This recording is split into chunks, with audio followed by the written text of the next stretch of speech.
Big Gamer out here. How are you guys doing today? I'm super. Thanks for asking.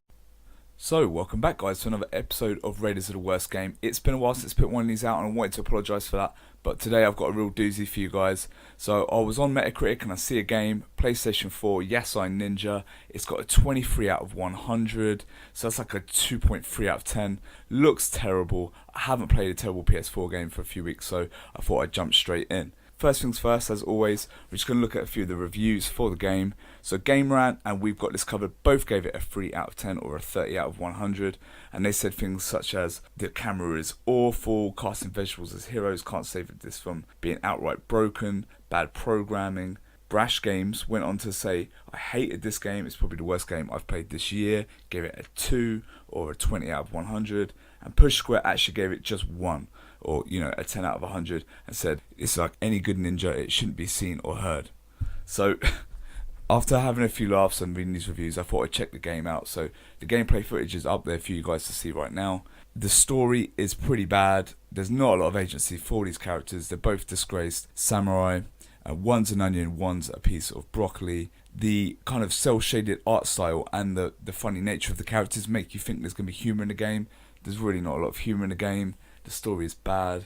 The graphics are very simple. Most of the game is played out in a single texture, but despite this, the performance of the game is horrendous. The frame rate is choppy. The screen tears constantly to the point of where it's just juddering during movement, making me feel really nauseous. I know VR gets a lot of bad stick for making people feel nauseous, but I can tell you now guys, nothing compares to this. If you suffer with migraines or any kind of light sensitive headaches, you're going to really suffer with this game. What's really crazy about this performance isn't just the fact that it can't get anywhere near 30 frames per second and it's almost like a slideshow at times. It's the fact that it's all done in such simple textures, and not only that, but the draw distance is pathetic. The game has such close, thick fog, clearly there to limit the amount of assets on screen to try and keep the frame rate and stop the screen tearing constantly, but it's just not helping. I mean, it's so bad. I mean, you walk into a room and you can't even render the whole room. I mean, the fog is so close. It's like a pink and a red, and it's coloured fog all the time, so it doesn't even look like fog. You can just tell it's the limitations of the programming, and it's really, really bad performance all around.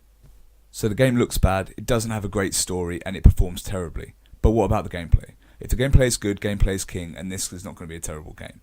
But here's the thing guys, it's extremely simple. The combat seems to lag, the animations are poor, there only seems to be one attack button, one of the characters can block, one of them can dodge, and there's not much else to it. There's some puzzles in the game, but these make Resident Evil look like the new Witness. It's a case of pull a lever here, or from point A to point B to open a door, and that's about as far as it goes. There's platforming in the game, the platforming is floaty and subpar, so gameplay wise it really doesn't have a lot going on for it. It was a budget title, so you're not going to spend the biggest amount of money on it, but it was in limited release, so it could be hard to track down. But not that you'd want to track it down. At the end of the day, this is a bad game.